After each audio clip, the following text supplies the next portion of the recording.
Senior League Nationals.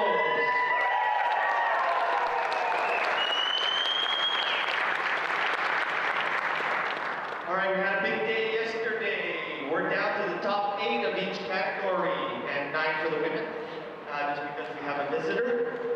Okay, so I'm going to start by introducing the finalists, the female finalists. Coming out first, qualifying 9th yesterday, Grace Cam. Sasha Duchene. Adriana Yockelson. Doherty, Chapman,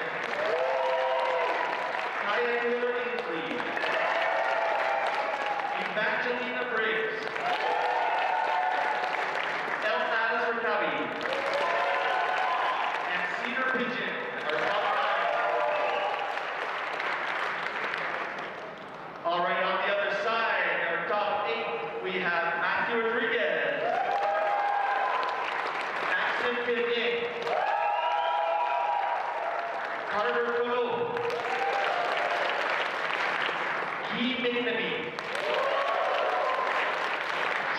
McCall, Cedar Pigeon, DJ Foley, and Bodron.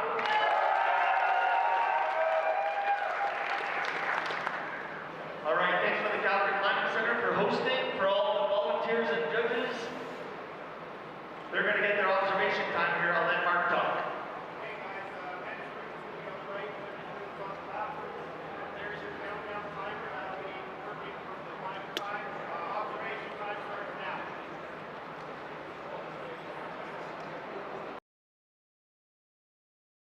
Observation period, they get to look at the see from the ground. They can touch what they can reach. If they jump, that's their attempt for the day. Then after that, we're going to send them all back into isolation so they can't see each other climb, and they're going to come out one at a time. Today, we're going to have alternating running orders, so we're going to go start with the women, then the men, women, men, so on and so forth, until all 17 athletes have had their shots.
and sit down there. Really kind of distracted. So I think the men's will be really fun. They're going to be on one of the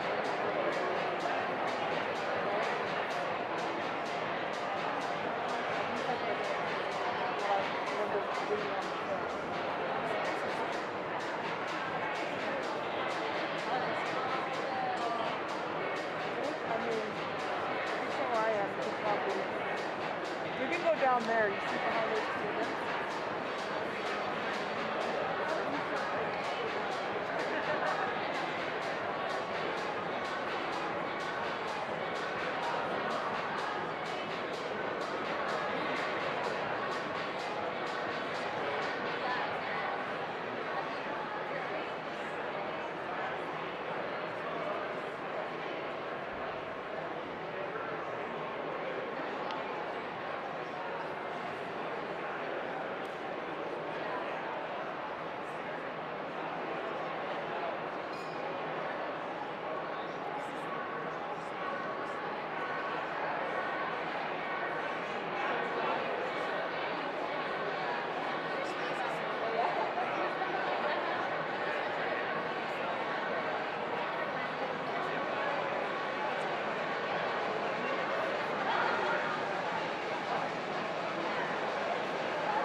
Good afternoon and welcome to the finals for the 2026 Canadian Lead National Championships. We are here at the Calgary Climbing Center in Calgary, Alberta. Pete Wood's here along with Brooke White. Brooke, you're gonna take a spin in the co-commentary chair. How do you feel?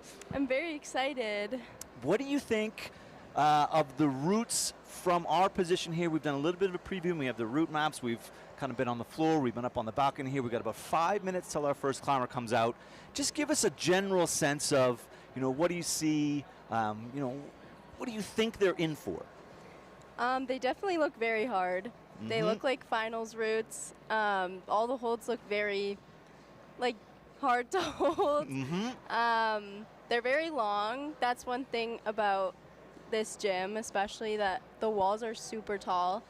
So it will definitely come down to the climber's endurance and how well they can read the boulder or the route. Yeah, and I mean the boulder is actually not really a misstep at all. Modern lead route setting does sort of put boulder problems on top of each other. It has turned into less of an all-out stamina fest and more of sort of multiple crux sequences where you might be used to having one crux. Here there's going to be maybe one physically hard move, maybe one technically hard move, maybe one move that makes you put some risk, makes you second guess. There was a couple of moves on the semifinal, even yesterday, the Rose move. Some of the women chose to go double Gastons and match twice. Some of them chose to do the Rose move. So when you get to a move like that you've previewed from the ground and then you suddenly grab the hold leaning in, what point do you make that final decision of which choice you're going to go with?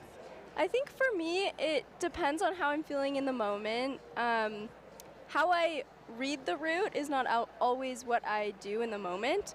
So for me, in my semifinals route yesterday, I sequenced one thing and I got up to that move, and I realized that I wasn't feeling as fresh as I thought I would, and so I chose to do something else that I thought would take less energy than what I initially planned to do.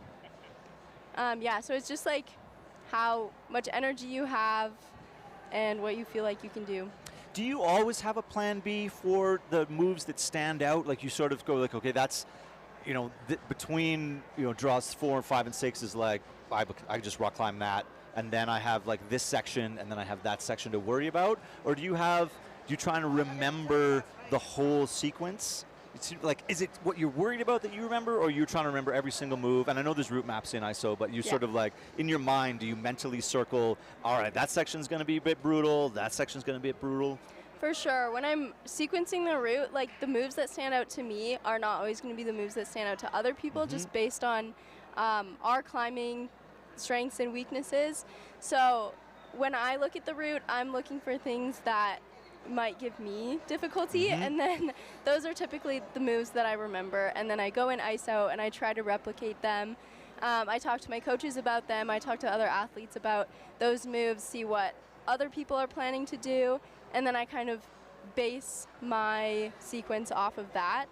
And I usually have a plan A, and then if I get there and I'm like, oh, I cannot do this, then I will move to my plan B. But the best thing is to just like stick with something and go for it 100%, because if you go for something and you're not fully committed, then you don't know if it would have worked. Yeah, and that's such a huge point to remember, is that you can't sort of half drive to a crimp that's a body length away, right? You have to use the footholds as much as possible. You have to use your momentum when you need to. And the commitment is not just, oh, a committing move or a move that might make you fall. It's if you start getting tentative or you start reaching, you get caught with low feet and you're reaching and now you're kind of pulling your feet behind you. All of that is going to sap your stamina on routes this long with this many moves. So the men's route has 45 holds on it, and the women's route has 44. So 44 moves. So some of those are matches, so maybe there's 38, 39, 40 holds. But 45 hand movements on the men's route and 44 on the women's. That is a lot of rock climbing. There's a lot. So you have to have that in your mind as you're climbing. You need to be efficient.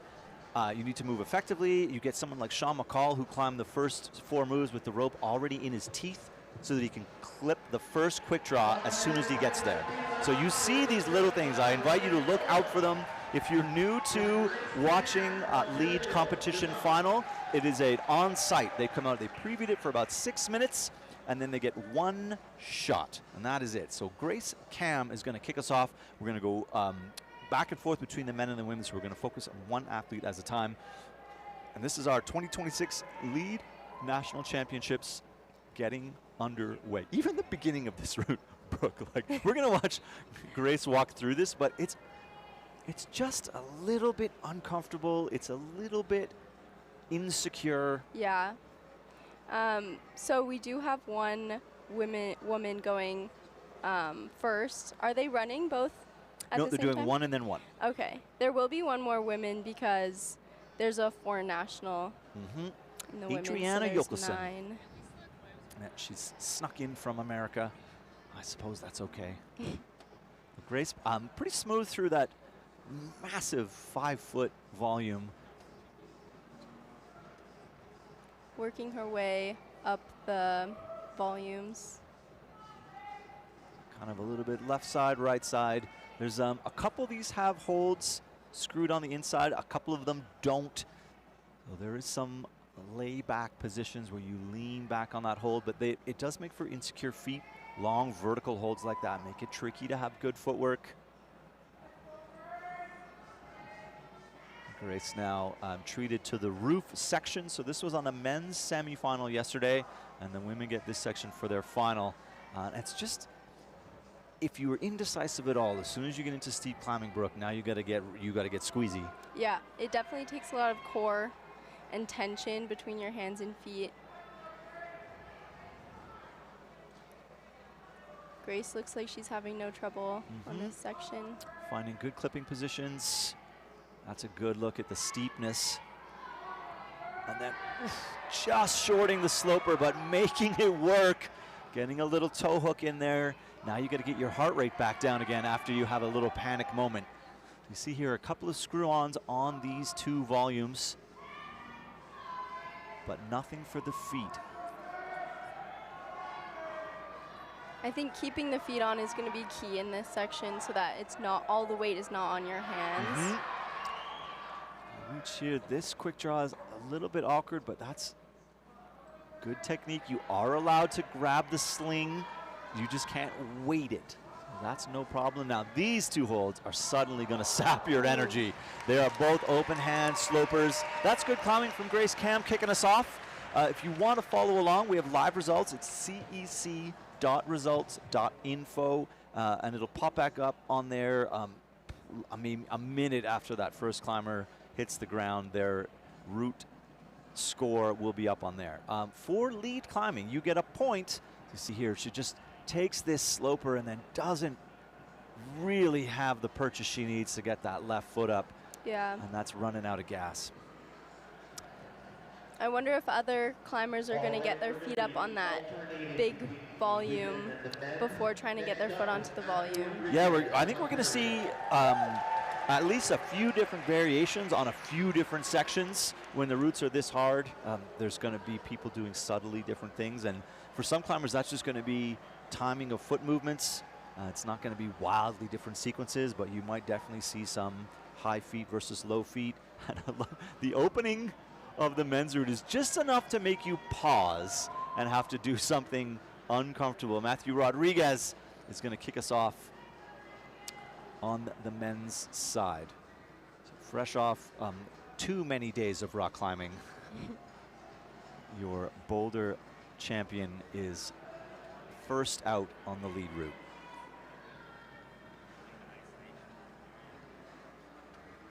Finding little clever heel hooks. There is nothing around the corner, so you're not missing any holds on the other side of that arête. And they're just sort of the holds line up down the left-hand side of this arch.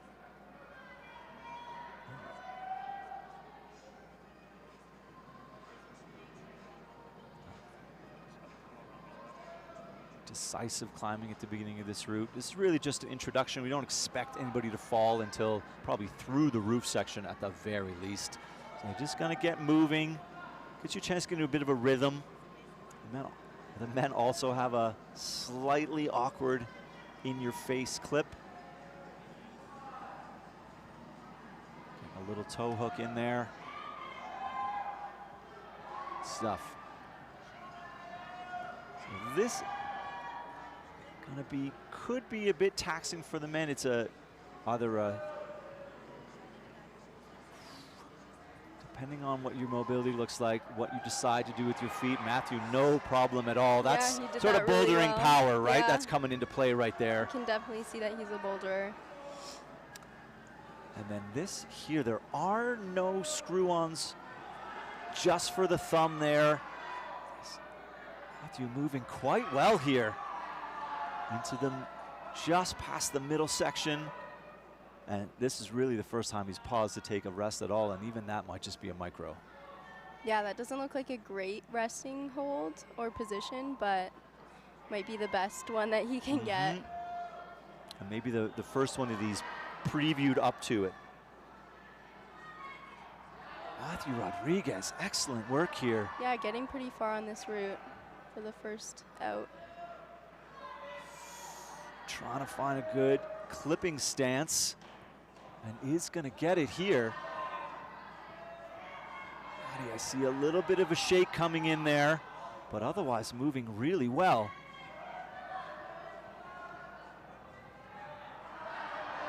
Maybe a bit of a scream there. Yeah, I mean, he's hanging on. Bit long on that clip. Matty Rodriguez runs out of gas. You could see it about a half a move before that. That left foot came up really slowly. Yeah. And then just the little fumble of the clip might have cost him one move, maybe half a move, but that is some inspired climbing from Matt Rodriguez. I mean, it's so hard to tell. You see here, he bobbles that one a little bit. Keep an eye on that left foot. Let's go, as he's just got to drive and runs out of, I mean, when you fall off not moving up, Brooke, I mean, you've got nothing left. Yeah, you have nothing left in the tank, because usually you would try to go for that plus, but if you just have nothing left, you can't pull on anything. Yeah, and your hands are essentially opening up involuntarily. Yeah. Which is a horrible feeling, and one that's all too common. It Like, is. unless you're topping routes, you're falling off lead routes. It's a one shot. If you are relatively new to watching competition climbing, as we were saying, the lead climb is one, same as the semifinals. You have one route, you have one shot. If you wait the rope at any time, you're out, and we score it 1 point for every hold. So if you get to hold 33, you get 33 points. We will get back into talking about the plus. That was a good example there. So the holds that Matt was on, that was holds 35 and 36.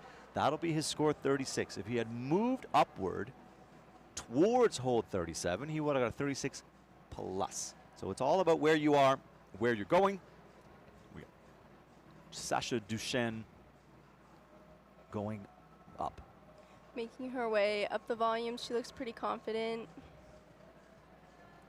Yeah, I think this section maybe looks intimidating, but then climbs relatively smoothly. Like when you looked at it, did you think that would make me uncomfortable, or it would be fine? I mean, I know all of those holds are pretty good. It's just very body position-y. You kind of have to shift your weight from left to right and like really pay attention to where your feet are.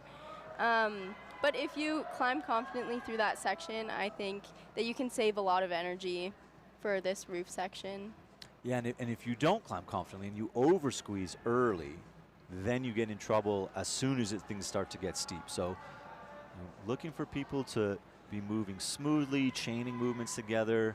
That looked like a nice rest for Sasha. Yeah, just that little, like kind of you open your shoulders up, you get an extra deep breath, a little shake. A couple toe hooks here.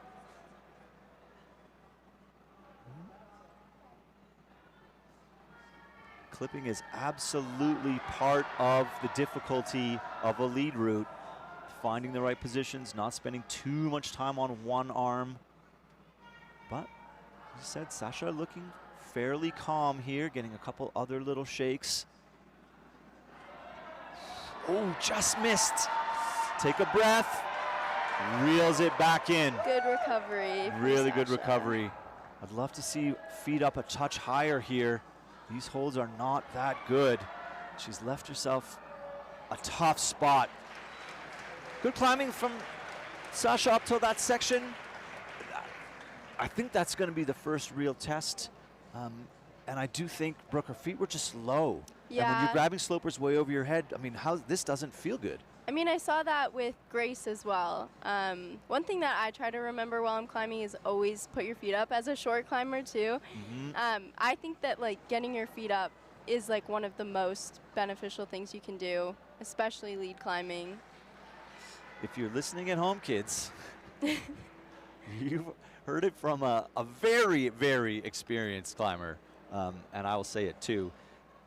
Look to your feet and see when you can get them up early and see when it can help you.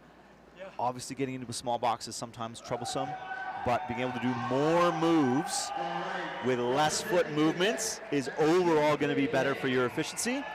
Maxim Therien on autopilot went to go start the women's route because that's where the semifinal was yesterday. Came out and turned right and had to do a bit of a long loop. Take a deep breath. Just getting that. You have about 30 seconds, I think, to get on the route. So he's just having that second look, reminding himself of everything he wants to do. Picture yourself clipping the chains, or is that getting too far ahead? I mean, it can help get you confident. So you have 40 seconds to preview the route before you get on, and they usually tell you that. Max doing this. Just totally fine, but disconcerting hop move at the beginning, which is what you guys had yesterday. So the start of the women's semifinal, if you didn't watch, had a bit of a kind of a jump step. It was we were joking on the live stream yesterday that the coordination move that everybody was looking for in the boulder final was actually at the start of the lead semifinal. Yeah. That was the most coordinated move of the weekend. That's true. everyone was super stressed about it. Yeah, no doubt. ISO, yeah. So it did its job, right? So the route setters are trying to test you. Yeah. And they're trying to test you mentally, they're trying to test your fitness, they're trying to test your physicality, your ability to absorb risk. And the first thing they did was give you an insecure move and go think about that for the next hour and a half. Yeah, I mean, it definitely worked for most people. We were in ISO talking about it. A lot of people were thinking about doing different things like run and jumping to the second move. And we were trying to replicate the move in ISO, but I didn't really feel stressed about it. It looked pretty easy. I mean, there's never going to be like a super hard cordo on a lead route. At the very beginning, we're on a lead route, no. Then but it's just enough to get in your head, and it's clever. So Max electing to go to, I mean, these are two of the biggest holds on the route because it is a bit of a footless crossover move here. So electing to clip from there, I don't mind that.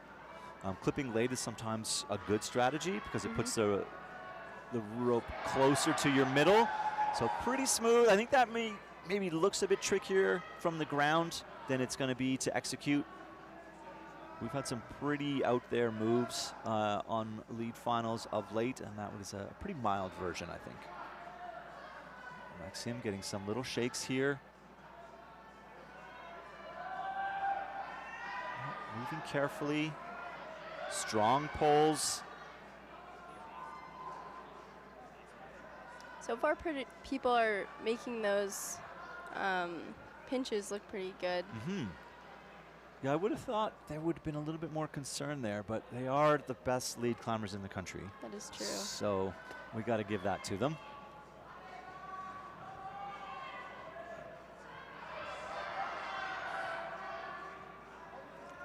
Max finding that there is a little screw on that.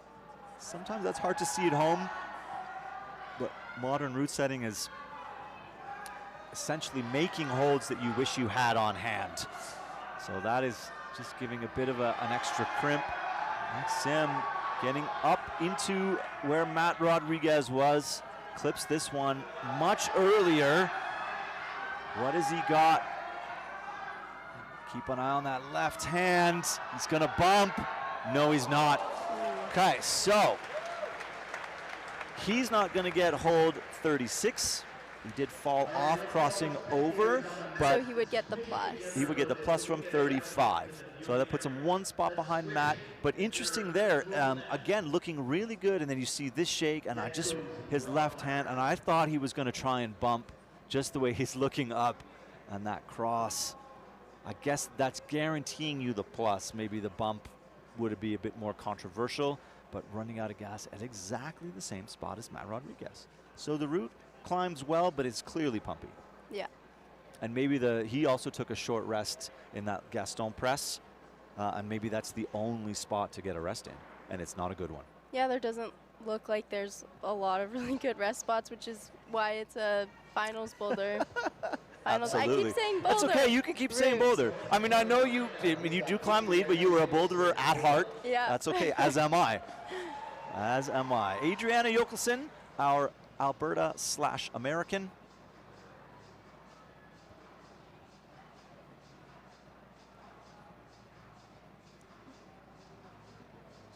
I do like the beginning of this. It's just like yeah, it looks really fun. Step, yeah. Boop. Yeah, just everything is just so.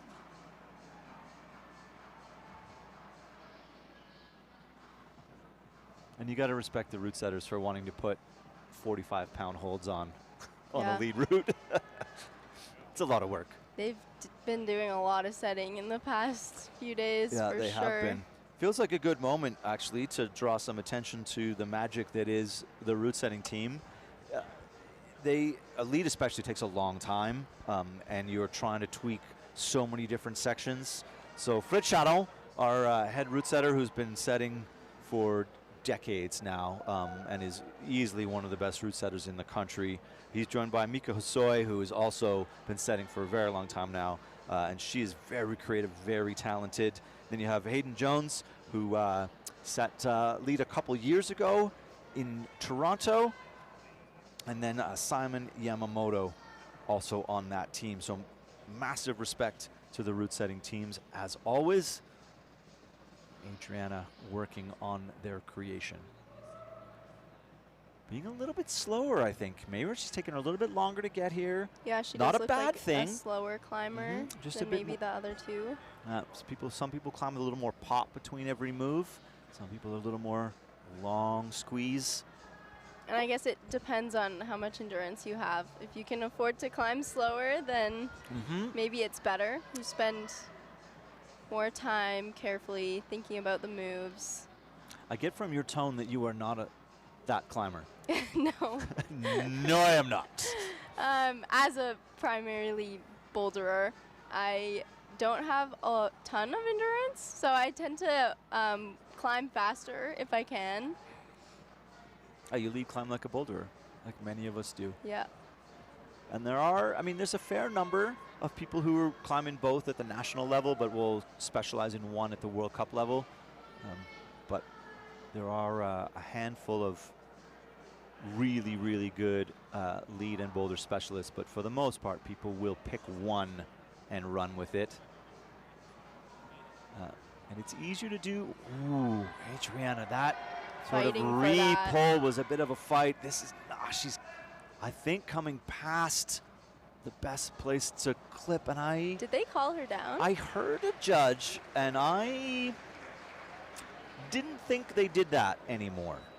So that might have distracted her. I'm surprised as well. So she could have clipped that. She could have clipped that from that position. Absolutely, because you can grab the draw, you can sit it on. I've seen Sean McCall do this. You can take that sling, you can put it on your harness, and clip the rope into it. So this is not a mandatory. She could have matched that and come back, and I feel that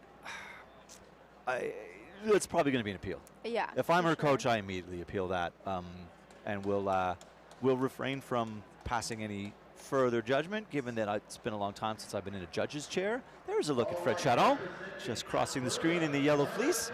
But yeah, interesting. Normally now, you climb till you fall off, and they just go back and give you the points from the last hold you should have clipped from. Yeah. And there are no mandatory clips. There's no big X's on this wall. Okay. All right, our next gentleman out is Carter Colleaux, who I did not see in the bouldering round. No, I don't think he was in finals bouldering. And he did. I love he is wearing a Grip It t-shirt, which is a Saskatchewan climbing gym, but climbing for Alberta. For a while we took over Saskatchewan. So Saskatchewan athletes were Alberta athletes. Oh yeah, I remember that. Yeah, we just sort of. And we do have some local comps in Saskatchewan. That are Alberta locals. Yeah. Yeah, we just sort of annexed the province for a while, but I think they're their own as of this season. So it is possible actually that Carter is a Saskatchewan athlete. I might just Google him just to solve that. And he's a bit hesitating there. Yep, climbing a little bit slower. On the feet are awful, right? Like even if you can sort of look at how small the crimps are, and they're all vertical. So now you're standing on the top edge of a vertical crimp. That's not a super good time.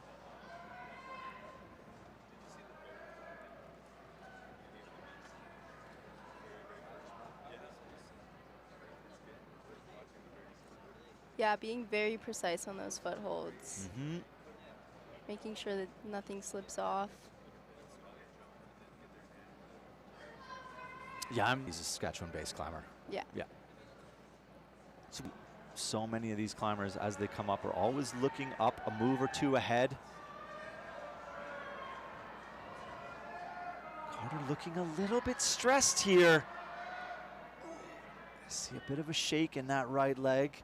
Maybe this next right hand will be what he needs to get a brief moment of respite from the pump.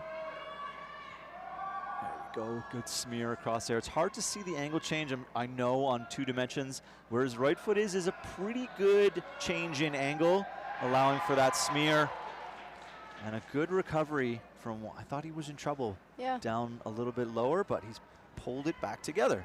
Hopefully he can regain some strength where the other climbers have rested a little bit on this section. And I mean, when you've been crimping, sometimes an open hand is a nice change. You know, it's not a rest per se, but at least it lets you open your hand up a little bit and kind of change the muscles that are working. Yeah, rest the forearms a little bit. Good stuff. Okay. Keep an eye on that left foot now. Carter finding a good spot to clip from. So he is making this work.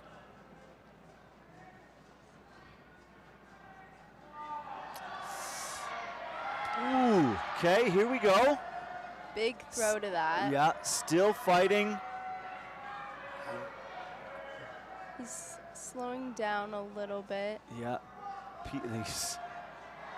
every reach now looks like it could be the last one, but he's managing to get these tiny little bits of recovery. This is really good stuff. This is impressive.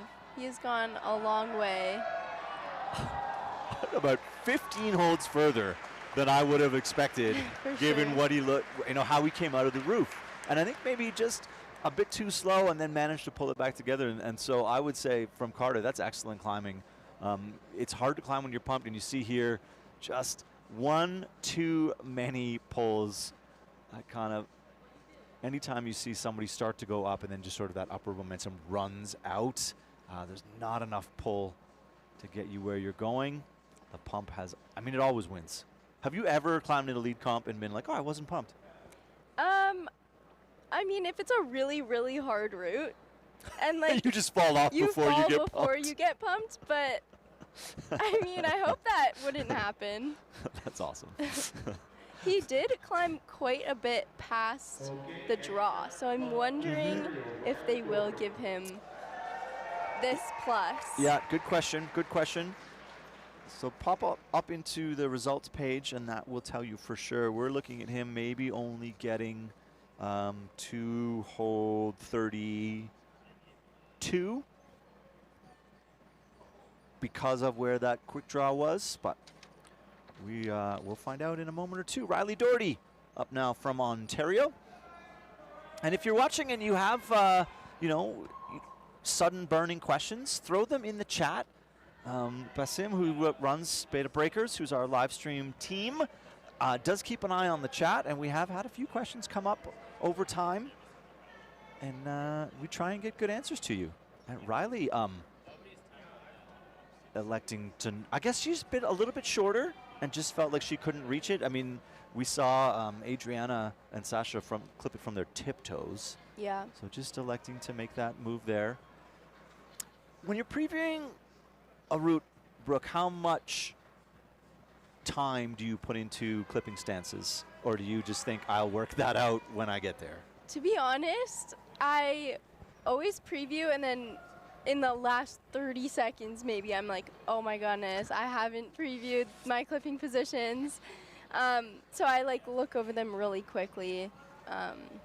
But to be honest, a lot of it is just intuition, and from climbing a lot and having the experience, I know what clipping positions feel the best and like which ones are going to be the least taxing on my body, because you want to find a position that would be the most efficient and would take the least amount of energy.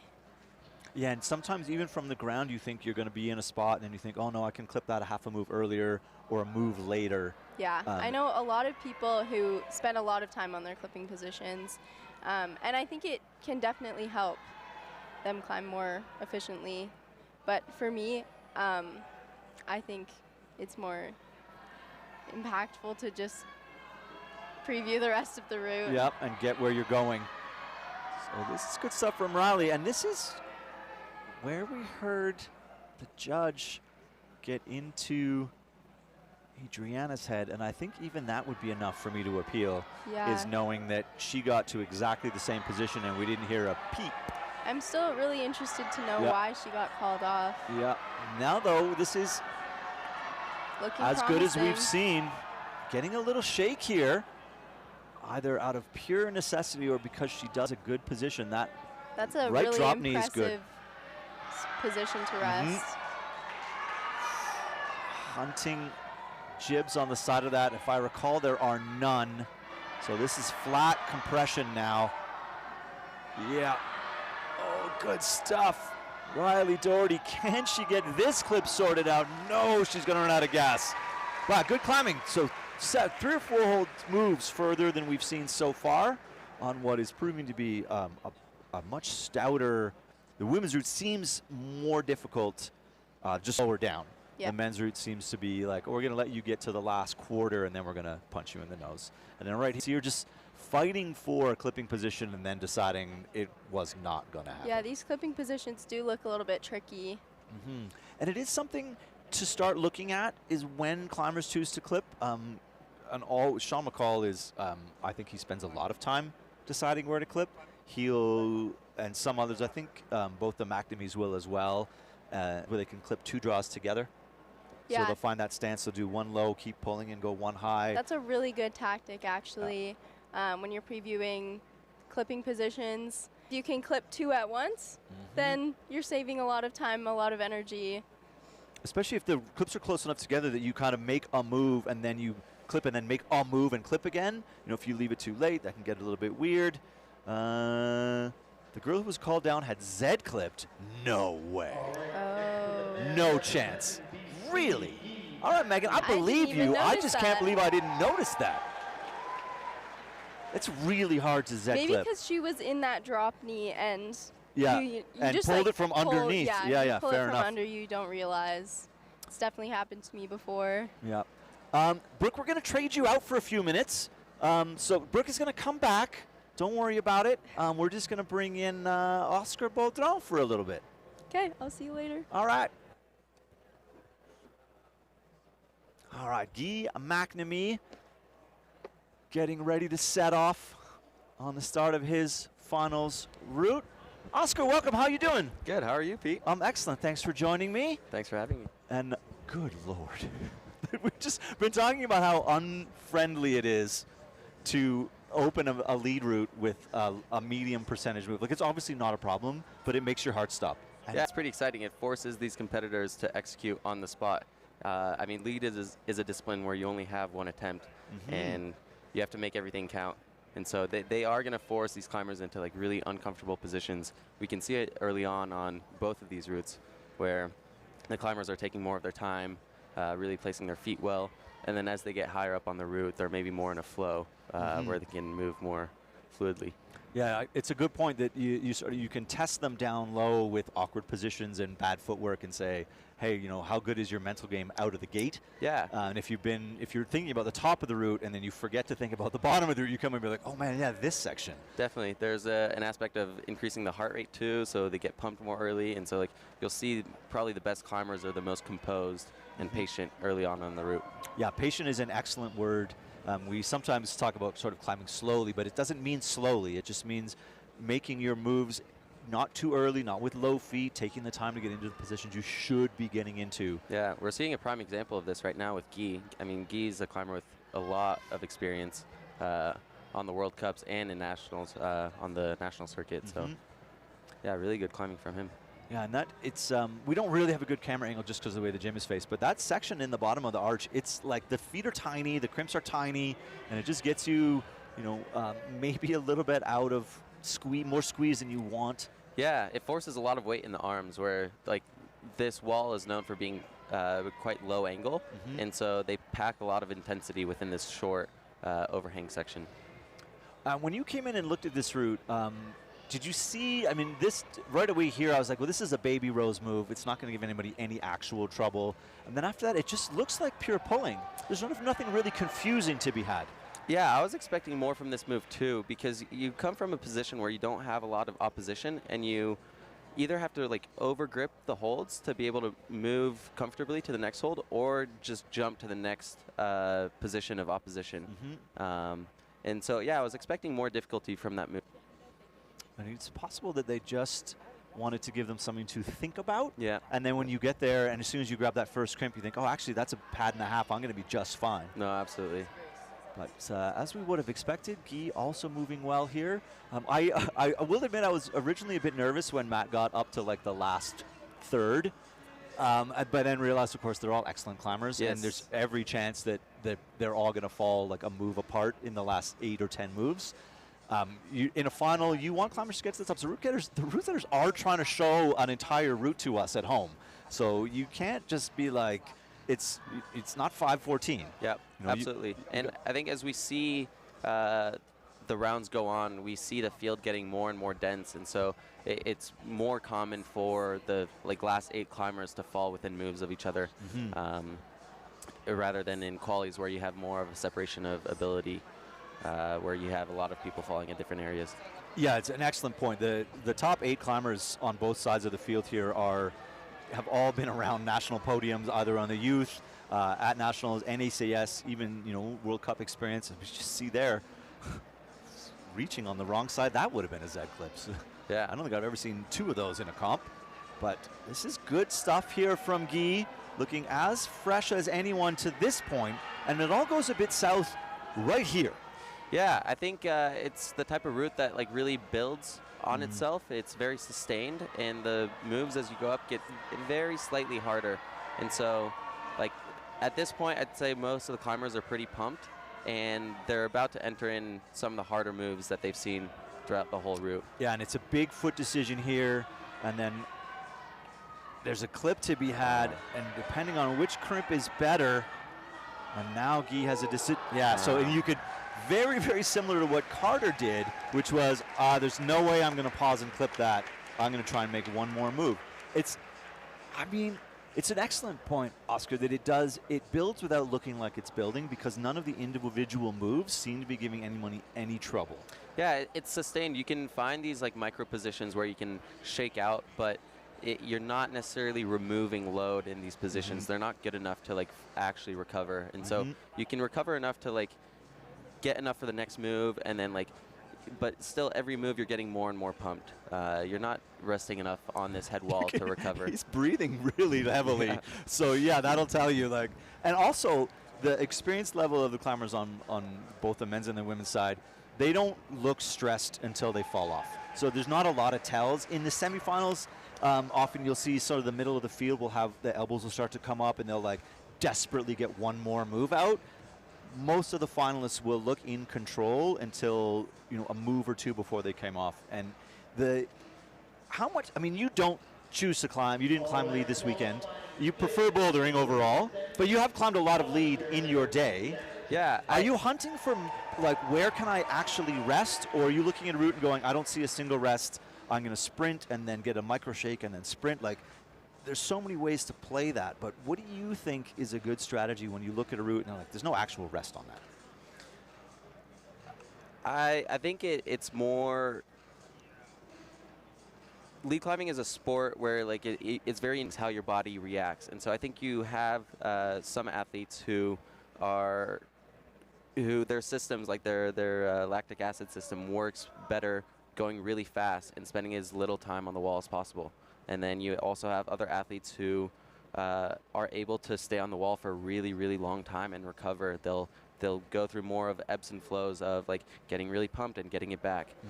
And that's a very unique ability. And I think as lead climbers, we try to increase that ability of being able to recover on the wall. But I know some climbers like to climb very fast and efficiently. Sean McCall, I think we'll see a prime example of that later on, where he really tries to move fast and spend as little time on the wall, and that helps him get to the harder parts of the route before he gets tired. And then you also have other examples of climbers really taking their time, trying to not increase their heart rate and move slowly and precisely. So you have a lot of different styles, and both are very functional. Yeah, it's an excellent point that you need to know your own physiology and the way you recover. And Sean McCall famously, when he was competing at Youth Worlds, would just say, I don't get pumped. So it was just about executing the moves. And I think he just topped route after route after route for years in a row. And so if you have that system, then yeah, you have a little bit of the luxury of just sort of moving a little bit more fluidly. And then some of the punchier climbers are I need to sprint between places where I think I can get a couple of shakes. The McNamees famously never moved dynamically until they were about 19 years old, because they just didn't like it. And then you get somebody, I would say, like Indiana, maybe like Evangelina, who climb lead like boulderers, where it's a little bit punchy and they move between sections. Yeah, I agree with that completely. And then we see here Indiana getting into this little half drop knee. And I almost feel like you could clip both from there, but no one has yet. Wow, is that a knee bar? that is so smart. It's I a can't tell sneaky knee how bar. good that is, but Yeah. definitely good enough to clip. I mean, yeah, I mean, she did have to kind of sneak it out again, so that's what we get. We saw Riley actually get a little bit of recovery here, and maybe that was also due. There's a pretty good drop knee coming up here. Nice. If Indiana chooses to take it. I do know that coming back off of knee surgery, you do get a little cautious. Like a deep knee can be a concerning thing, so I wouldn't be surprised to not see her twist that all the way down. Yeah, I wonder what her mindset is coming into nationals, like such a high level event with an injury. You have to be okay with a certain amount of risk that you're putting yourself in. Yeah, I would agree. And then here, so she's getting a similar rest to what Riley did, but just in a slightly different position. So that sloper, it's hard to see the white on the TV. It does dip down, so it's a sloper with a bit of a drop to it. So she can pull out and down. It's not all sloper, but now you even see the change of pace here. Like, we know that this is a pumpy section. There are no jibs on these. Can she get through this section and give us a new high point? Not quite. It looked like she was going for the very top. Yeah, she grabbed the middle and the bottom of it, was looking for a little jib, and then she decided that her best chance was really going for the top of that one. And I do think it's designed to be a little bit more compression Yep. rather than grab and pull through. So I think the squeeze here is meant to be compression and then move to the compression on the next hold. You saw, you're right, she didn't really like it, didn't love the foot position, and then I think hoping that you get above that break, you get a tiny bit of downward pull. I think you can achieve a wrap at the top of that hold. I would have personally bumped my way up until there instead of trying to do one big dynamic thrutch. So, but now talk us through, when you're pumped, every time you bump, you're at risk of not being able to make the next pull. Is that part of that decision making? Absolutely. Your contact strength is one of the biggest things that goes down when you get pumped. Your strength actually can be maintained to a certain extent, but your contact strength, you'll see these climbers as they get pumped. If they land on a hold too fast, their chances of holding onto it are pretty low. You simply can't react in time. Yeah. And it's and then there are a few slopers through the men's route. So Sean McCall now, I mean, the last time we saw Sean in the national championships was 2022. He hasn't needed to compete, but he's had a little bit of time for injury, and here he is climbing in both lead and boulder this weekend. And I mean, it's just a joy to watch climb. He is almost unique. He's unique on the Canadian side of things, and for a while, almost nobody climbed like him on the World Cup. Even that double clip, just decisions that he makes. Yeah, I think even now it's more rare. He climbs really in like the ideal style that these like older lead World Cup climbers would climb in, which is like really fast, efficient, really thinking ahead, and like moving with efficiency. Is and like confidence, and right? confidence. Like I'm going to grab that hold. Yep. I'm going to grab that hold. Yeah. Not I might be able to grab that hold. What do I need to do to make sure? He's like, there's no chance I fall off that next hold. He's so experienced and has like mastered this style of climbing, and it is so good for him. Yeah, keep an eye on, just watch the way his hips move. If you're a younger climber and you're looking for someone to emulate, there's nothing wrong with emulating the way Sean McCall moves on a lead route, just readjusting that left foot there to be sure. But he moves across the center line really well to keep himself in balance. Yeah, he hasn't taken a moment to rest yet, which is pretty common for what we can expect from Sean McCall. And he clipped that draw faster than, like, I think I've seen anyone, and this one, than I've seen anyone do. So this is good stuff. This is what I would expect from Sean. Now it's going to be how his fitness is doing as he gets into this section here. On the next 20 feet of climbing is a bit unrelenting. Small crimp here. I think we can expect him to be quite fit on this route. What I'm worried about is he's not the most mobile climber that we know. And so I'm curious to see if there's any high feet that he's going to struggle with later on the top of this head wall. That's an interesting insight. I think if I said that, I would hear about it in the social media, but I think you're allowed. Yeah, maybe. I'm okay with a little bit You're of okay with backlash. it. Yeah, it's fine. And I guarantee you, if Mike Doyle's watching, that he has an opinion as well as a longtime coach, friend of Sean. He would be also quick to tell you if there was a drop in his ability. But here, now even just this, that little half shake looking a little bit more relaxed than everyone before him. Clipping this pretty smooth, and I'm going to look, if he cuts his feet here, yeah, a little extra confidence walking the feet through. This is good stuff. That's our high point now. And a little hop. This is good stuff from Sean McCall. Now getting into the last handful of moves. Some open volume pulling. He doesn't look tired at all. No, he doesn't. Even that move, no sway in that barn door. Trying to find good position. That's clever. Whoa. Oh, a little hesitation, trying to find position and just couldn't fix it. Really good. I mean, he looks happy. That's really good climbing. Yeah, I wonder what happened there. He looks so much more confident and better than I would have expected from those last two moves. Like you said earlier, like these experienced climbers, they look so good up until like 2 moves before they fall. Damn, and even that, he's breathing heavy. And I would imagine, and from my experience, suddenly having to grab a volume is a nightmare at the top of that route. So this here, that right hand's been on a volume, and now you have to either, he went to go smear, tried to cup, and then I think it all went a bit sideways. And even just, yeah, there's no right hand, and maybe there's a flip to be had, maybe a match. Yeah. And I think he climbed himself into a corner, and that was it. Yeah, it looked like he did a move prematurely before he even had a right hand on the wall.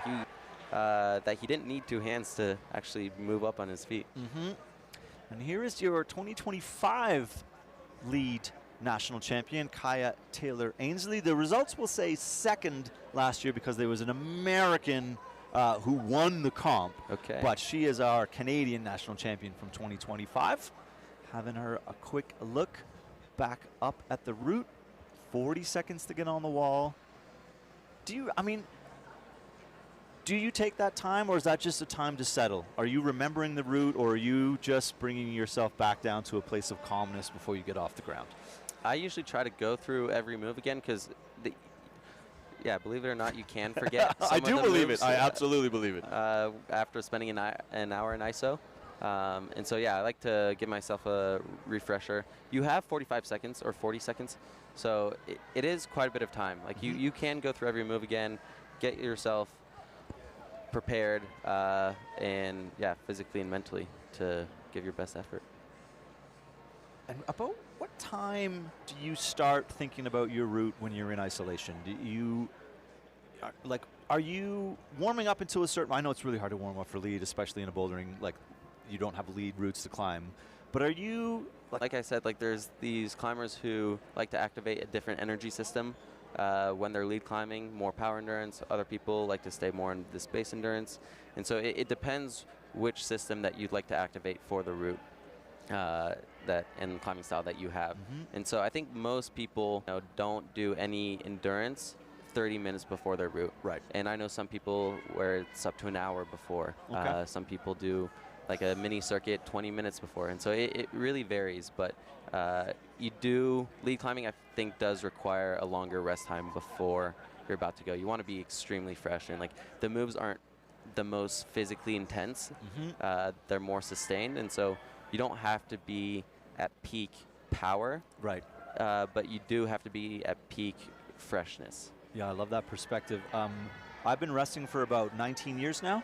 I feel ready, but I feel I'm prepared. I put the time in. I'm definitely recovered, but I'm good right where I am right now. Kaya, looking good here. I was a little bit worried when she sort of clipped that one late in the bottom of the roof. I thought she was getting into a position where she couldn't get comfortable enough to clip, but she was just finding what for her was a better spot.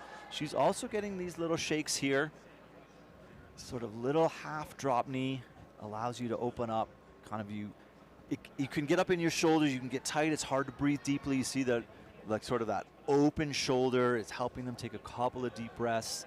Heart rate comes back down, you want that blood flow to keep going, and then here, I mean, you're immediately pumped when you grab this, right? Yeah, I think there's certain rest positions where they're so good, they make you feel like you're really recovering. but you're not. This is good stuff. So that's the compression that we were talking about, is getting in between these holds. Nice, really good climbing. She's finding really good positions. Yeah, and coming back, deciding that it wasn't good enough to clip from up, coming back down. It's not a bad decision to come back down. Getting a good reach here. And then it's pretty punchy, this move and the next couple. Yeah. I don't love that. She's having a hard time being decisive here. Yeah.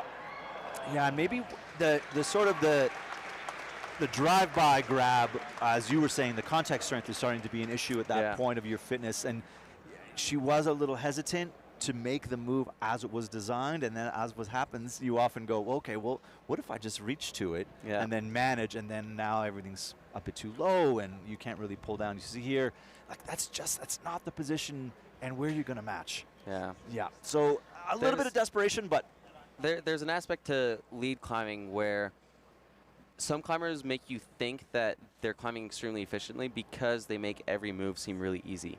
But that comes from usually over gripping and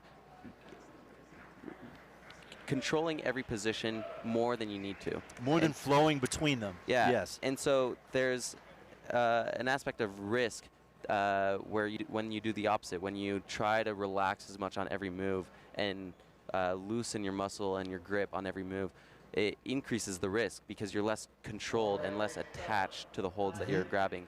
And so lead climbing is really important to like find the balance between both and choose the intensity that you want within both. During certain moments of the route, you want to be extremely relaxed and have a higher risk factor of falling, but you're saving a lot of energy. And then in other moments, you want to be much more tense, and all you care about is sticking that neck. Yeah, as we see McNamee taking his 45 seconds. Something you might notice if you're maybe a bit of a newer climber and if you're climbing routes and it feels like you're doing one move at a time, that's really what we're talking about here, is that you feel very tight and very in control because you're only trying to get to the next move. Then you have to stop all your momentum, then wind it back up again. But if you can be a little bit more loose and languid and flow through the movements, and as you unwind, you grab the next hold and use that little bit of Kinder almost steps on the rope. I think I would put that over my shoulder personally for that move. But that flow, and that's what we're looking for. When somebody looks like together, until you hit a crux move or until you hit a moment where you really have to think and squeeze and pull hard. Yeah.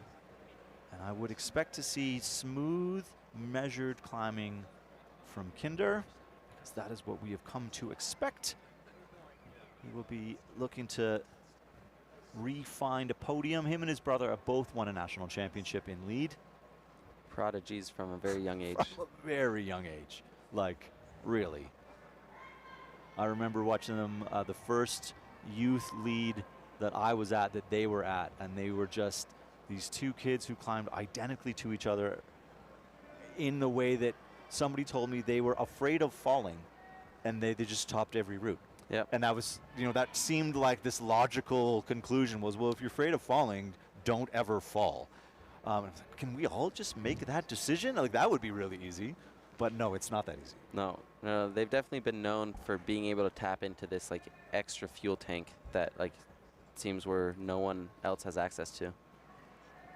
Yeah, and then on top of that, have become technically excellent climbers, which is that's the combination you get for a national champion. Yeah, absolutely. I would definitely put them more into this category of lead climber who tends to over grip in the beginning of routes, but has so much control. And so they're not often putting themselves at risk in falling in early parts of the route.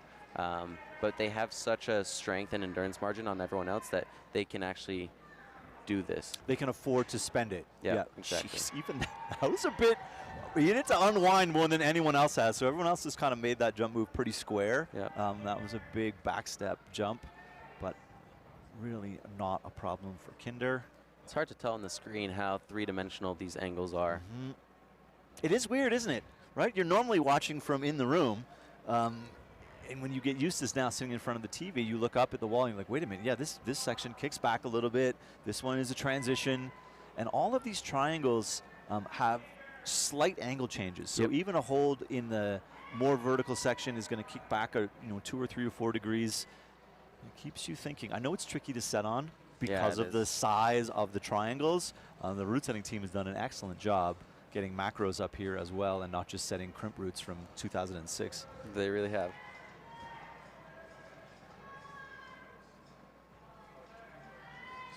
Getting over there early, but not worried about it. Skipping that crimp.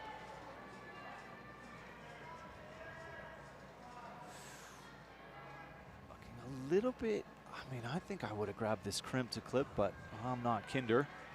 Yeah, we see his elbow getting up a little bit. That's usually a first sign of someone getting And then pumped. that reshake, he grabbed that crimp and then realized that, and even that, he's sort of choosing the thumb instead of a full crimp. Yeah. But that's a taxing position to spend any amount of time in, and which is why it's a clipping hold. We Root can't setters doing what they do. Yeah, we can't expect him to tap into that extra fuel tank that we were talking about, though. He looks a lot more comfortable now. Yeah.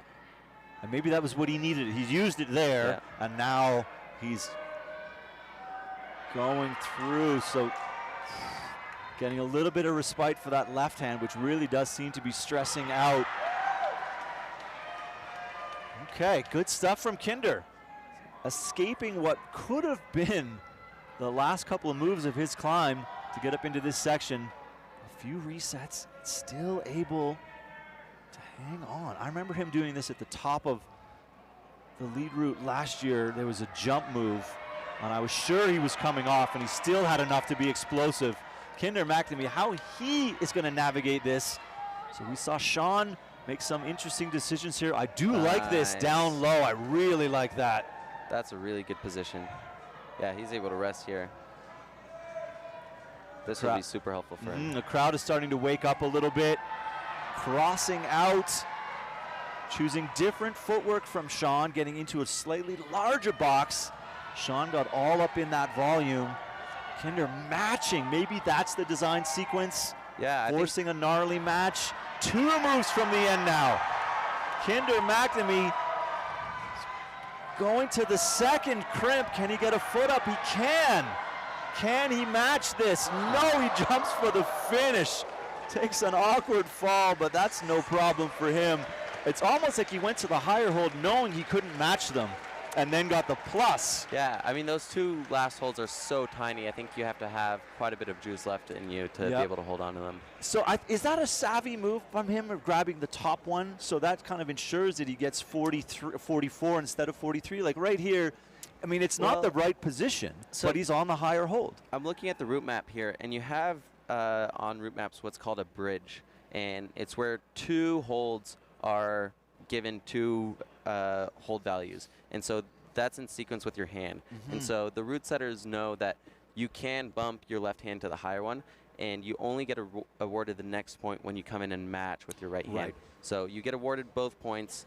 When you're in the position for both hands. Yep. So he would have probably come away with then 43 plus because he didn't get to the match. Excellent point. That's a subtlety that I did not know. Yeah. I mean, I hope I'm not no, you said wrong, it. But we're just going to hold you to that. Yeah. I mean, this stays on the internet till the end of time. So that's basically you out till the end of time. I accept any hate DMs. I read all of them. And I read all of them. You absorb them. I write it them fuels down. you. I write them down on a note and read them all at night before I go to sleep. It's perfect. That's and then that before every comp, you break them back out again. Exactly. I love it. So.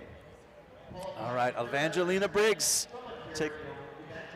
taking the short walk to the bottom of her finals route. Getting ready to rock.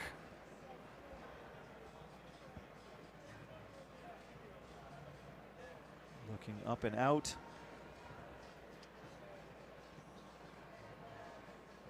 God, it's so hard to tell what people are going to be able to do in these kinds of situations.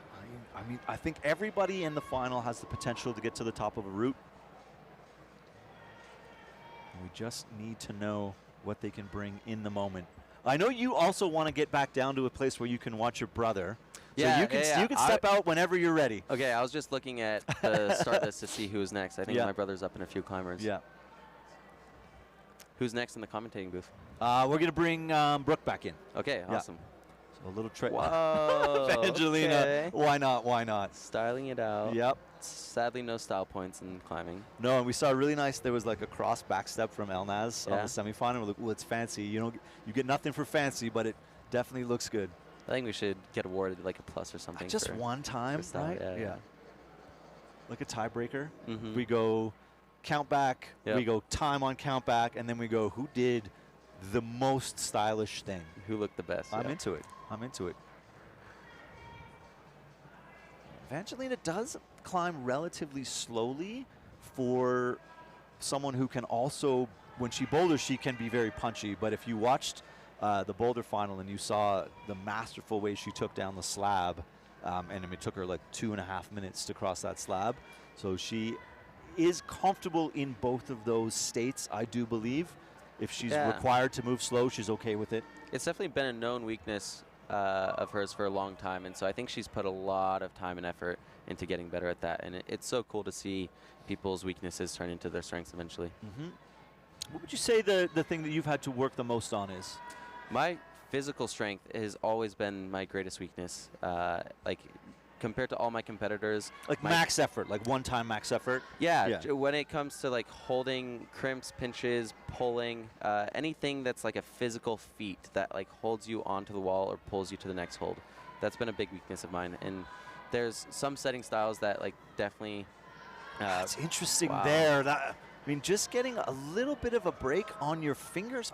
She's so creative. She is very creative. It looks almost like she just was resting the outside of her palm. Yeah, that's exactly what she's doing. Wow, and it puts her in a better position for after. Wow. Yeah, okay. That's some really unique climbing. And getting into that foot position. I mean, if it saved her a little bit of gas, then it did. I think that worked lovely for her. Yeah. And it looked good. Yeah, and it looked good. All right, and she is so composed at all times. It's really, some people, their expressions will tell you if they're struggling, and that she's just looking back for the clock. You do have 6 minutes to climb the route. It's rarely an issue unless you're one of those climbers that tries to find long rests. Youth athletes often time out because they don't get pumped as quickly as older climbers do. And when I coached youth, I just used to, I'm like, get out of the rests.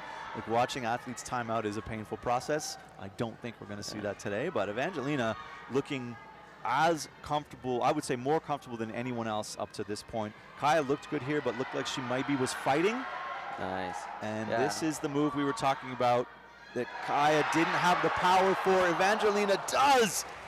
But that is as far as she's going to get. That does put her at the top of the leaderboard. So that's a strong control of 29. I think they'll give her that. I don't think so, actually. You don't think so? No, I really don't. I think she never established a new controlled position. She did hang on for it for a while, but her body was moving, and I think it was a delaying process. Well, let's see. I think if you swing out and swing back in again, that's not enough. So she's here. Yeah. She comes back. Tries to get one foot on, tries to get another foot on. Do you think she's falling the whole way? I'm with you. It's right in the gray. I wouldn't want to judge that. I would be sweating right now, and I wouldn't be surprised if it takes an extra minute or two for that score to pop up on the results. I don't know. I'm ready for the hate comments, but I would be surprised if they gave that to her. But it will be maybe a plus where someone else didn't. Yep. So, and that's podium exactly. requirements, right? So if she's near the high point with only 2 climbers to go between Kaya, Evangelina, Elnaz, and Cedar, that might have podium consequence. Absolutely. For sure. Absolutely. TJ Foley coming off of an excellent performance in the boulder round as well. And I mean, well liked in general. You're going to step out? I am going to step out. You even looked nervous now. Yeah, you look nervous. Go down, find your brother. My friend and my brother. Absolutely. Hopefully you guys have a good rest of your stream. We will. Thanks for hanging out with us. Thanks for your Pete. insights. Take it easy. Oscar Bodron, ladies and gentlemen, and we're going to bring Brooke back in as soon as I can find her. I know she didn't go far, but she's also watching.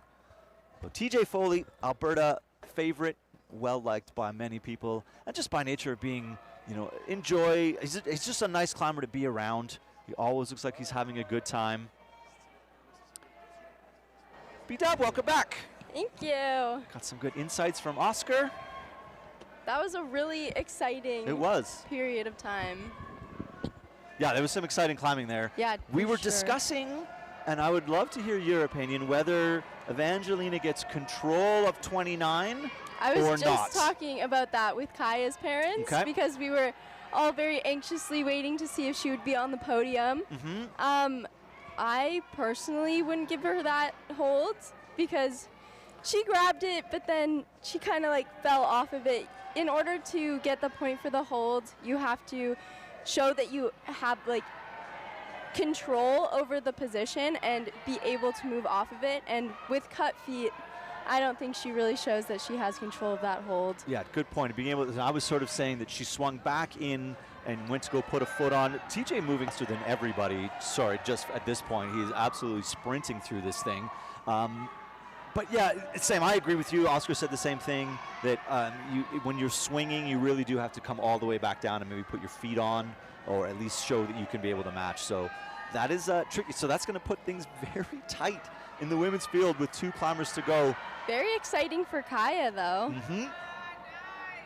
TJ Foley, I think it's taken him a minute to get here. This is an absolute sprint from the kid. We saw that with Sean, too. Sean moved very fast up this route. And as a stark contrast to the McNamees, who are, as we were saying, much more squeezy and controlled climbers, TJ electing to keep the low feet. He is, I mean, he's over 6 feet tall, so he is able to do that, though he does look stressed here. I don't love this match. Oh, going for a match. Oh. I mean, I guess he's out now with that sort of end result. He's outrunning the pump.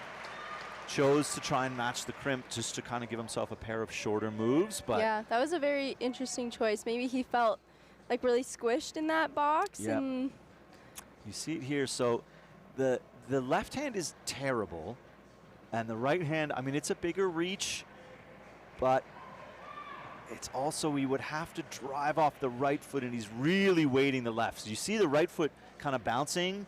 Almost all his weight, I think, is on the left foot, and he doesn't think he's got the height to get out of that position. I'll be curious to see if he's how happy he is with the way he climbed that section. He did look really good up until that yeah, moment. he looked solid until that point. Quite unexpected fall there. But that's welcome to lead climbing, right? Yeah. Yep. Elnaz Rakabi now, our second last woman on the finals route. Living now in BC. Originally grew up in Iran and came to Canada just only a year and a half ago. And we were just saying during the bouldering broadcast that just immediately welcomed into the BC climbing community. For sure. She's my coach now, actually, if you didn't know. I did not know that. Yeah. So you're at school out Yeah. in I'm Victoria. UBC, so Vancouver. Yeah. And I did want to ask you this because I think it's important to note, you came through the whole youth system, and this is your first year trying to compete while going to university. Yeah. How much does that change the way you're able to put your training, and like, how much does it disrupt what you think, training and being a competitive athlete is? It's so hard to have that balance. Like, I mean, training and being in high school was one thing, but then when you move to university, everything is so much harder. Even just getting to practice is so hard because I don't have a car, and public transit takes a long time, and it's very exhausting. So, yeah, it's definitely very hard, and it's definitely been a challenge this year. But I enjoy climbing. I enjoy competing. I would, never change that. So you just change maybe your goals a little bit while you're in university, and you just choose to be like, school's important for you, so you want to put time in for school, but you don't want to lose your climbing fitness and your drive to compete, so you keep training hard, you keep putting the work in, and you just maybe adjust your goals a little bit, or do you adjust your expectations, or do you carry the same goals and just say they're just going to be harder to get to? I've definitely adjusted my goals a little bit. I did want to be on the national team for both bouldering and lead last year, and I thought that would be an achievable goal this year, but I kind of have to reframe that. And I think right now I'm honestly just climbing for enjoyment. I love to do it, and I love the people who I'm on my team with, and they just it just gives me a little bit of a break from school. Nice. Yeah, I love that. Yeah, so I love it. Yeah. And you don't like them more than your Alberta team. Look at this. Elnaz campusing a section that had given other people trouble. So electing not to try and stay in the weird little toe hook positions, just cut and went. I do love that. It is efficient, so don't think that that's burning energy. She's moved between those two holds quicker than anyone else to this point. Yeah, I think this looks like a better clipping position than getting to that crimp on the tiny volume and trying to do that awkward knee drop. Yeah, I agree. And at different levels of experience, and Elnaz has been climbing for a long time. She's had World Cup experience for years. Her experience definitely shines through this climb. So if you were coaching her right now, what would you be thinking? Flip the tables. What are you seeing that you like? I mean, I like how confident she is. She's not hesitating on any move. She's kind of just placing it, not readjusting, which can save a lot of energy. What about the decision to clip this from the compression position rather than, there's a little bit of a barn door to deal with here, but that's okay. Making it work, getting a little like knee scum. Yeah, I like that actually. Just when she finally got the hip all the way left, she suddenly looked a lot more comfortable. This heel hook is good. Elnaz now getting up into podium relevant territory. This is the section that's given everyone who's gotten here trouble. We saw Indiana try and make the big bump. We saw Kaya not want to make that move, and then we've seen Evangelina and Elnaz back to back not quite be able to stick it. So a little bit cruxy. I mean, the women's route is just straight up hard. Proving to be really challenging. People getting not as high as on it as the male. And I mean, she threw that heel hook idea out right away, then came back and then hesitated. Is that the difference between sticking this or not? Or do you think that this is such a powerful move that little kind of 1-2 step isn't going to make that much of a difference? I think for her being a shorter climber, she initially wanted to go with the heel. Because I think Kaya, she kept her feet low, went right hand. So it's all just dependent on like how you move as a climber. But I think she would have felt more comfortable and stable if she had the heel. Yeah, I would agree with you. That's good stuff, Coach. That's what, when you sit in this chair, you get to have an opinion, and you get to stand by it. Victor Bodron, the last male climber in the field, trying to put a national championship back on his resume. 2022, he was our lead national champion, and has been competing well ever since. So we'll see what Victor can do as our last climber out. I'm gonna pop over to the results while we're here. Well, he's not worried about him falling off the beginning of this route at all. So currently, Kinder McNamee sitting at the top, 43 plus, just ahead of Sean McCall at 42 plus. Guy McNamee and Matthew Rodriguez sitting in third and fourth at 36. So needs to get, I mean, to the basically top of the route. This is a top to win scenario for Victor. He doesn't know that, but of course everybody's goal is to come out on top of route. That's just absolutely what they're trying to do every time. Nice separation on this route. Pretty good, hey? Yeah. 33, 35, 36, 42, 43. And as we were speculating, and Oscar was also agreeing that the route is a bit more of a slow burn. So there's no one.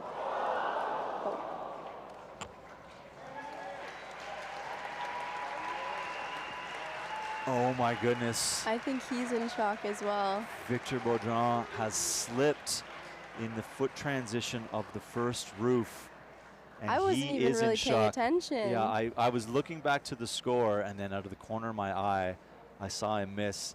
That is going to sting. I mean, he's not in danger of coming off at any point. What? Does he get caught on the rope?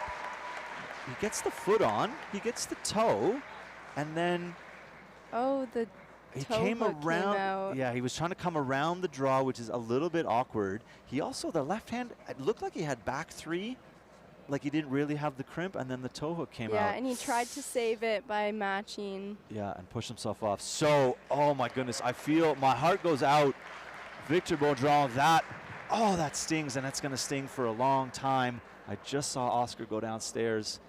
Oh, we hate to see it. That's not how you want to win or lose a national championship.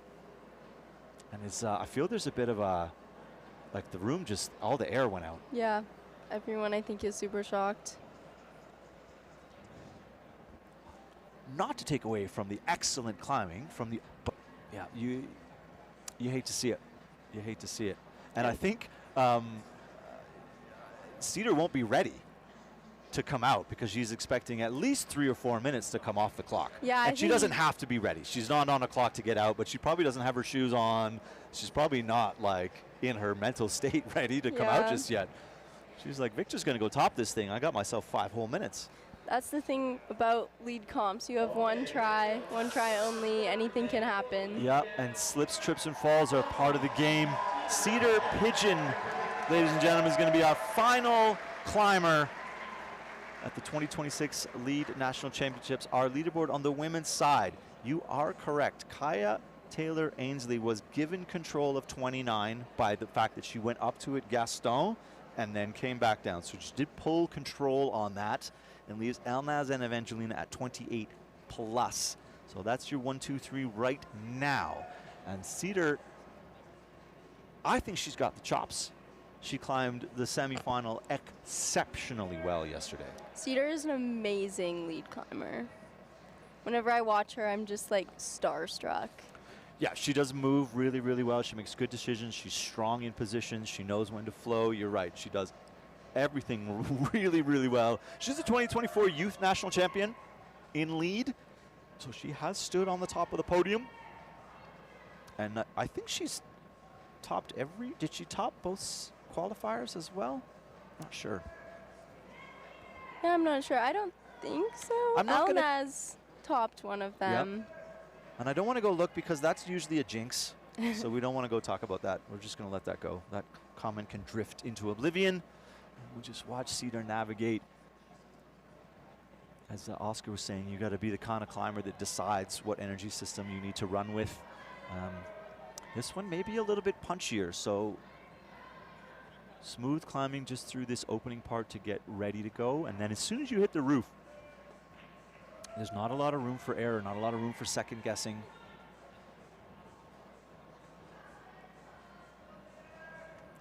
Clipping long hanging draws is maybe the worst thing in the world. No one likes it. Fighting with that draw a little bit. Yeah, and then you take a breath, right? Like you can't get frustrated, you can't get panicky. Yeah, as soon as you kind of freak out, it's like gets worse. Yeah, and then worse, and then worse, and then worse. Yeah. But Cedar, no problem. Couple deep breaths. Just keeping that heel hook in to be sure. Every move is super confident. Even here, just a nice, relaxed double toe hooks.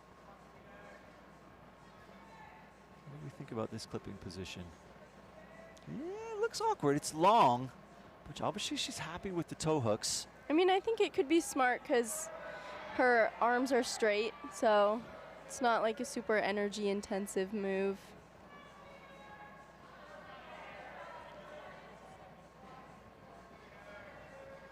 Just watching that right foot has a little shake in it. This needs to maybe take a breath here.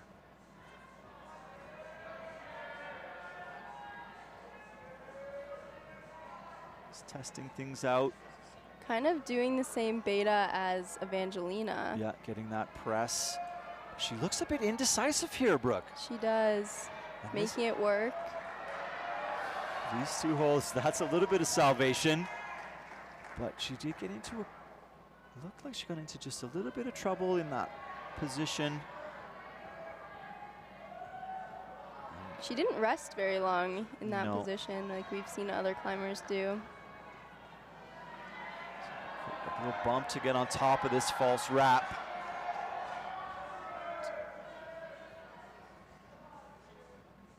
This is that, I saw Elnaz look comfortable here as well, just as soon as the weight gets on that left foot properly.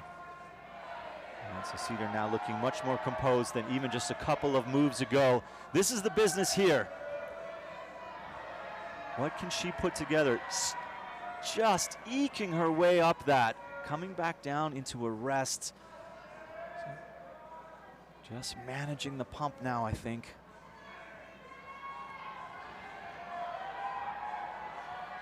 Cedar with her podium position in her control. Let's see what she does. Is she here. going to get a bit of a heel? Oh, she she's does. doing- Doesn't like it either. She comes through. That's control. Oh my goodness. What a fight. What a fight. And getting a little extra shake. Cedar Pigeon, it's gravy from here, but we would love to see how more of this route climbs. Couple of crimps here. Securing her spot at the top of the podium. Oh, that's excellent climbing from Cedar. I think the crowd has let her know you're never sure until you hit the ground, but that is your 2026 lead national champion, Cedar Pigeon. And I think even her body, she's not sure. Yeah, Someone's got to give her the thumbs up, like, bro, you won. I mean, it is like not usual to see that low of a high point on a finals route. Yeah, so in your mind, you're like, oh my goodness, surely someone topped this thing. But then you think, if I'm this pumped, maybe no one topped this thing. Yeah. And then I think even there, the first person that talked to her was Kaya, so she'll give her the good news, as it were. So, ladies and gentlemen, just like that, that is going to do it for your 2026 lead national championship. We're going to run the score back down for you, a couple of closing thoughts, and then by all means, we'll leave the stream up. Stick around and watch the podium. It's always a nice moment. Your national champion will be Cedar Pigeon. The silver medal position will be Kaya Taylor-Ainsley, 2 holds behind. And then, I mean, the difference of half a move, Elnaz Rakabi will be your bronze medalist, just edging out Evangelina Briggs, and that's going to be based on count back to the previous round. So they were the same score, 28 plus. The rest of the leaderboard, Riley Doherty, Indiana Chapman, Sasha Duchene, Grace Cam, and Adriana Yockelson. On the men's side, as my internet completely freezes out. So the men's lead final. Your lead national champion is going to be Kinder McNamee with an inspired bit of climbing at the top of this route. Right behind him, and the first time on a podium in any recent memory in Canada, Sean McCall also with an inspired piece of climbing. And I love a McNamee podium. Guy McNamee in 3rd place, just ahead of Matt Rodriguez. That's going to be based on count back as well. They got to the same spot on the route. Coming behind him, Maxim Therien, TJ Foley, Colleaux, and then with the unfortunate slip in the arch, Victor Bodron. It's going to close out your men's lead final. Brooke, thanks for hanging out. Closing thoughts, what did you see? What did you like? I memean, everybody climbed so amazing. Congratulations to all of the finalists. I know how much work they put into training for this comp, and I think that everybody climbed so well, and it was really entertaining, really interesting to see. Yeah, thank you so much for having me. Oh, it was great. I loved your insights. Oscar as well. Thanks to Oscar for hanging out with us. Next is going to be our, essentially our version of team trials, so our high performance camp, and that's the next step in choosing our national team. We're not at the stage yet where we broadcast that. I'd love to get there. There's a lot of training that goes on in there as well, but there's a competition tied up into it. And then our World Cup season starts. Are you going to high performance this year, or do you not know yet? I haven't really thought about it, to be honest. I think I will go to high performance, and I'm still kind of seeing which World Cups I'll be invited to and which ones I want to go to. Okay. But yeah, the rest of the season looks really fun. I hope I can do a lot of comps and keep training. Awesome. Well, good luck at school. Good luck on the season, wherever it takes you. Ladies and gentlemen, thanks for hanging out with us. Pete Woods saying goodnight from the 2026 National Championship. I hope you watched Boulder on Friday, and I hope you watched a really, really enjoyable lead comp today.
along today? Did you guys have a good time?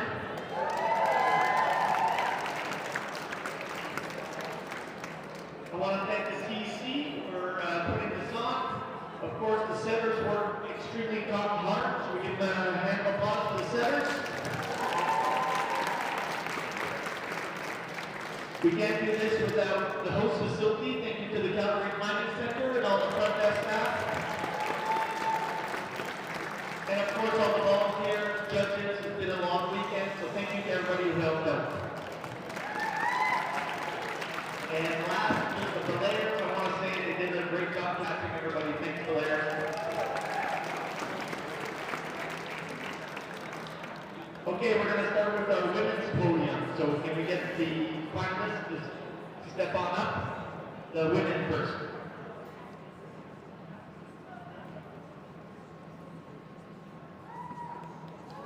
All right. Okay, in third place today we had Elnaz Rakabi.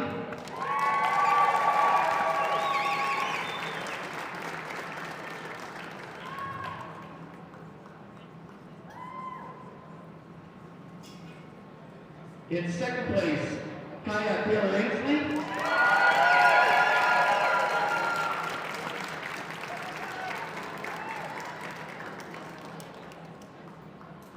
And our women's champion today, Cedar Pigeon.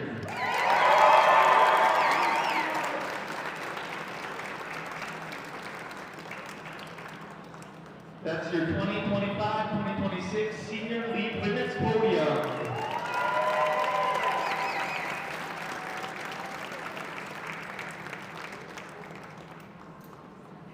We're going to do the photo ops.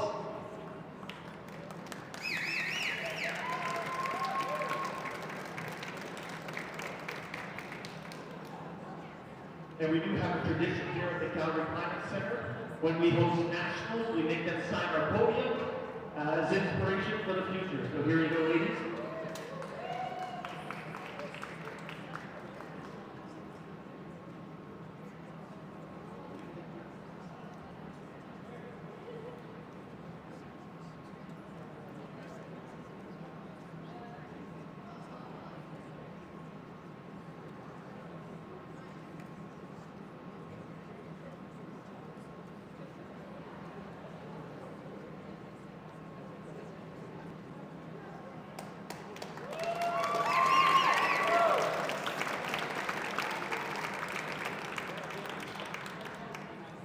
All right, podium up.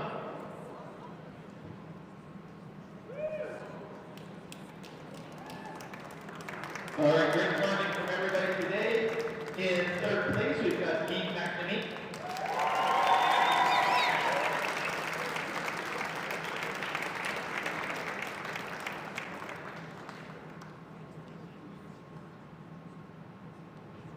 In second place, McCall.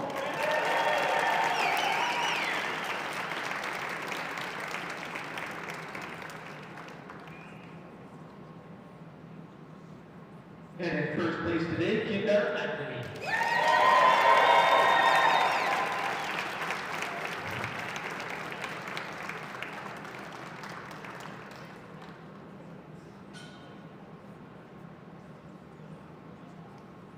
And a big round of applause for your senior male podium.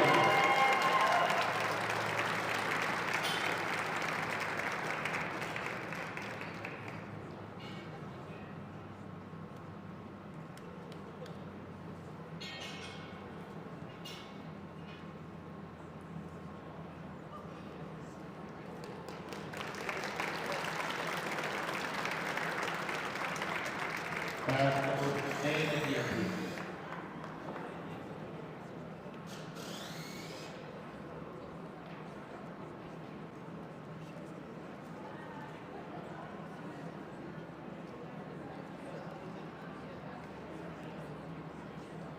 All right, congratulations, everybody. Thank you, everybody.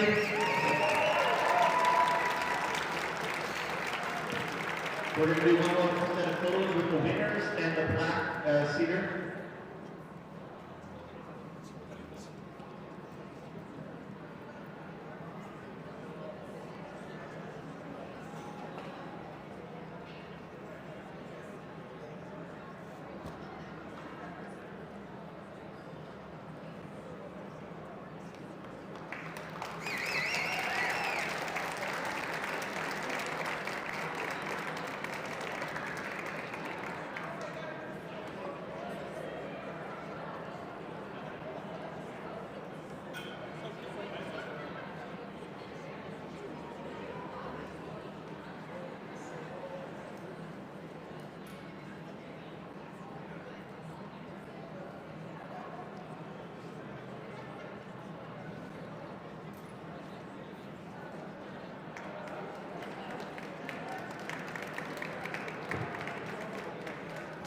Thanks for coming, everybody. That was awesome. For those who are asking, the routes that are up are staying up, so hopefully if you want to check them out. Tomorrow we open at 6 a.m.